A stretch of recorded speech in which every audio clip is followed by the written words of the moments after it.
দর্শক মণ্ডলী, আপনাদেরকে প্রতিদিনের সঙ্গ দিচ্ছি আমি রাশেদ গাজী। যারা আমার এই চ্যানেলটি এখনও সাবস্ক্রাইব করেননি, অবশ্যই আমার চ্যানেলটি সাবস্ক্রাইব করে পাশে থাকবেন এবং বেল বাটনটি চাপে দিবেন, অল বাটনে চেপে দিয়ে আমার সবগুলি ভিডিও যাতে আপনারা পান।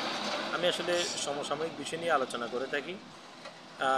এখন বাংলাদেশের বর্তমান প্রশাসনিক যে ব্যবস্থা সেটা টোটালি কন্ট্রোল করছেন যে থানায়, বিভিন্ন জেলায়, উপজেলায়, সেগুলি বিএনপির সমর্থিত ব্যক্তিরা, হর্তাকর্তারা, যারা সামনে নির্বাচন করবেন এবং তাদের সঙ্গপাঙ্গরা সহ। তো আমরা সেটাই দেখতে পেলাম যে পাশাপাশি জামায়াত ইসলামী কিন্তু পুরো যে সরকারের অবকাঠামোটা, এনসিপির তো সদস্য সংখ্যা নেই, তাদের এত দক্ষ জনবলও নেই। তারা এখানে বুদ্ধিজীবী সহ জামায়াতকে পাশে পেয়েছে এবং তাদেরকে নিয়েই পুরা প্রশাসনিক ব্যবস্থাটা কন্ট্রোল করতেছে। এখন এই কন্ট্রোলিংয়ের বিষয়ে যেটা আমরা দেখতে পেলাম, এখন ধীরে ধীরে জামাতের প্রভাবটা বৃদ্ধি পাচ্ছে এবং বিএনপির যে নির্ভরতা, চতুর্দিকের বিএনপির পরিস্থিতি দেখে প্রশাসনিক লোকজন তাদের কথা শুনতেছে না। আজকে দুই দিন এই আমির খুসরুকে নিয়ে বিএনপির উচ্চপদস্থ একজন নেতা, আমরা যে ওনাকে জানি, উনি ভদ্র লেভেলের একজন নেতা বিএনপির, তাকে বিমানবন্দর থেকে ফেরত পাঠানো হয়েছে। দেশের বাহিরে সে যেতে পারবে না, তার দেশ থেকে নিষেধাজ্ঞা জারি করছে। এর আগে ডক্টর মিলন সাহেবেরও একই অবস্থা হয়েছে। তো আমরা ঘটনার প্রেক্ষাপট বিশ্বস্ত সূত্রে জানতে পারলাম যে বিএনপির প্রত্যেক নেতাকর্মীকে এভাবে যারা বিদেশে যাবে, সিনিয়র পারসন এবং গুরুত্বপূর্ণ ব্যক্তিত্ব বিএনপির নেতৃবৃন্দ, তাদের বিদেশে সফরে যাওয়ার নিষেধাজ্ঞা জারি করে রেখেছে, যেটা তারা নিজেরাও জানে না। যদি সেটা সঠিক না হতো তাহলে অবশ্যই আমির খসরু সাহেব নিজে সংবাদ সম্মেলন করে বলতেন যে আসলে আমাকে নিয়ে যে ট্রোল হচ্ছে সামাজিক যোগাযোগ মাধ্যমে, সেটা আসলে দেড় ছাড়িয়ে বিদেশের গণ্ডিও পেরিয়ে গেছে, সেটা আসলে ঠিক নয়। কিন্তু ঘটনা সঠিক। আমরা একটা কথা জানি যে যাহা পৃথিবীতে যাহা ঘটে সকল ঘটনাই ঘটনা না, সকল রটনাই ঘটনা। কারণ যদি সেটা না ঘটে তাহলে সেটা রটে না, রটে বিদায় ঘটে, আর ঘটে বিদায় রটে। আচ্ছা যাক, তো এখন পর্যন্ত প্রশাসন ধীরে ধীরে তাদের কাছ থেকে চোখ ফিরিয়ে নিচ্ছে।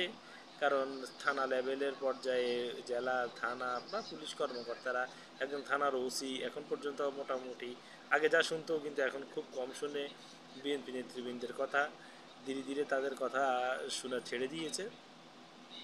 কয়েকদিন পর দেখা যাবে এমন পরিস্থিতি আসবে বিএনপির, তখন বিএনপির লোকজন যখন থানাতে যাবে, তখন থানার ওসি সাহেব বলবেন, তখন জামাতের অবস্থাটা পাল্টে যাবে, জামাত আরও স্বনির্ভর হয়ে যাবে।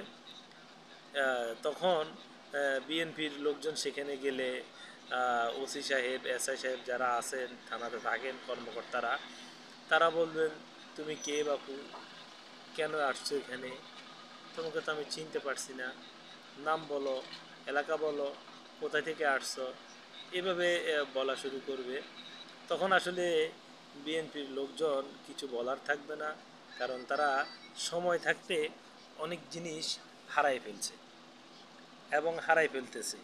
তো বিএনপিকে নিয়ে আমার বিশেষ তেমন কিছু বলার নেই, কারণ তারা, তাদের যদি শুভবুদ্ধির উদয় হয়, এই মাঝে মাঝে হয় আবার ছেড়ে দেয়।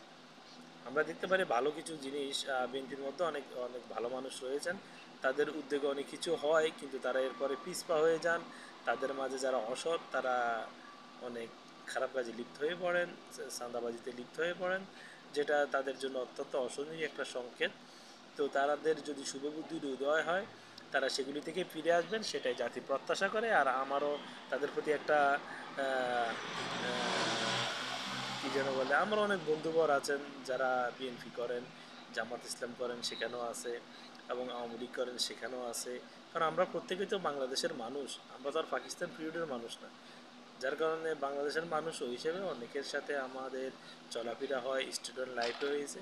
আমরা তো রাজনীতি বিষয় নিয়ে তাদের কারোর সাথে কখনো কালমাকামি করি নাই, মারামারি করি নাই। এটা আসলে গ্রামের এলাকা এটা শোভনীয় না। তো এখন আরেকটা বিষয় দেখতে পেলাম সামাজিক যোগাযোগ মাধ্যমে যে জাহাঙ্গীর কবির নানক একটি স্পষ্ট বার্তা দিয়েছেন যে আপনারা যে যাই করুন, যে যাই বলুন, আমাদের শুদ্ধি অভিযান শেষ হয়ে গেছে। এখন জনগণ তাদের পাশে রয়েছে, কারণ কিছু উচ্ছৃঙ্খল ছাত্র একটা সময় মানুষকে মেন্টেড নিয়েছিল, কিন্তু মানুষ সেটা অচিরেই বুঝে গেছেন। এখন মানুষের যেই কণ্ঠস্বরটা বেশি আসতেছেন সেটা আওয়ামী লীগ ধরে ফেলছে। এবং তারা যে দেশের জনগণ যে সাময়িক সময়ের জন্য ভুল করেছেন সেটাও মানুষ বুঝেছে। তাদের বিশ্বাস মতে জাহাঙ্গীর কবির নানক সহ শেখ হাসিনার বিশ্বাস মতে যে তারা এখনও 70 থেকে 72% মানুষের প্রতিনিধিত্ব করেন। তারা বাংলাদেশের 70-72% মানুষ এখনও আওয়ামী লীগকে সমর্থন করে এবং বা মহাজোটকে সমর্থন করে। সেটা তাদের বিভিন্ন জরিপও আমরা এমনটাই লক্ষ্য করলাম যে বিরাট একটা অংশ এমন একজন ব্যক্তিকে সমর্থন করে যেটা তারা প্রকাশ করে না, সেটা ভোট জরিপও উঠে এলো। তো এটা আসলে ভোটের মাঠে অত্যন্ত ভয়াবহ একটা চিত্র যদি আওয়ামী লীগকে বাদ দিয়ে করা হয়। কিন্তু শেখ হাসিনা বার্তা সংস্থা রয়টার্স সহ বিশ্ব গণমাধ্যমকে যে বার্তা দিয়েছেন সেই বার্তাতে তিনি গণতন্ত্রে বিশ্বাসী এবং তাকে ছাড়া আওয়ামী লীগকে ছাড়া তাকে ছাড়া যেমন তেমন আওয়ামী লীগকে ছাড়া নির্বাচন হলে সেটা গ্রহণযোগ্য হবে না এবং এত পার্সেন্ট মানুষ ভোটে অংশগ্রহণ করবে না। আর আরেকটা বিষয় হচ্ছে যে এখানে যেই বিষয়টা আমরা দেখতে পেলাম সেটা হচ্ছে শেখ হাসিনা মুখে বলছেন যে সরকারে, একদিক দিয়ে বলছেন সরকারে, আরেক দিক দিয়ে বলছেন বিরোধী দলে, আবার আরেক দিক দিয়ে বলছেন যে 70 থেকে 67% সম্ভবত উনি বলেছেন, 70-67 এরকম একটা পার্সন আওয়ামী লীগকে মহাজোটের সমর্থক। তাহলে তিনি কতক্ষণ সরকারের কথা বলেন, কতক্ষণ বিরোধী দলের কথা বললেন, আবার 67% ভোটারের কথা বললেন। তো 67% ভোটার যদি ওনার পক্ষে হয় তাহলে তো সরকার উনিই গঠন করতেছেন, ইঙ্গিতে প্রত্যেককে সেটা বুঝিয়ে দিয়েছেন। তো তো আমরা আশা করব যে বাংলাদেশের মানুষ অবশ্যই তাদের পছন্দের প্রার্থীকে বেছে নেবেন। আর নানক স্পষ্ট ভাষায় বলে দিয়েছেন আর গতকালকের একটা ইন্টারভিউতে যে বলছিলেন কি বাংলাদেশে সরকার পরিবর্তন এর অর্থ এই নয় যে দেশ স্বাধীন করা। অনেকেই নতুন স্বাধীনতা পেয়েছেন, নতুন স্বাধীন করছেন, এটা আসলে অনেক গভীর ইঙ্গিত প্রদান করে। সেটা থেকে আল্লাহ আমাদেরকে হেদায়েত দান করুক। আর নাহিদ ছোট ভাই গতকালকে এমনভাবে শেখ মুজিবের নাম উচ্চারণ করছে মনে হয় যেন শেখ মুজিব তার ছোট ভাই লাগে, না হয় তার সন্তান সমতুল্য। কারণ সে শেখ মুজিব বলা শুরু করছেন। নাম ধরা কোনো অপরাধ না, কিন্তু আসলে আমার পিতার নাম যখন আমি নিব তখন অবশ্যই মুখে মাধুর্যতাপূর্ণ সম্মানসূচক বিষয়টা আমি নিব। এত বছর পড়াশোনা করে এটা নাহিদ শিখছে, এখন নাহিদের কাছ থেকে একজন শিক্ষিত মানুষ হিসেবে এটা আসলে কতটুকু গ্রহণযোগ্য কী আশা করা যায় সেটা একমাত্র আল্লাহই ভালো জানেন। অবশ্যই তাদের শুভবুদ্ধির উদয় হতে শুরু করেছে, আশা করি সামনে আরও হবে সেই প্রত্যাশা ব্যক্ত করে আজ এই পর্যন্তই। ধন্যবাদ সবাইকে। আসসালামু আলাইকুম রহমতুল্লাহ। যে যেখানে আছেন ভালো থাকবেন। আল্লাহ হাফিজ।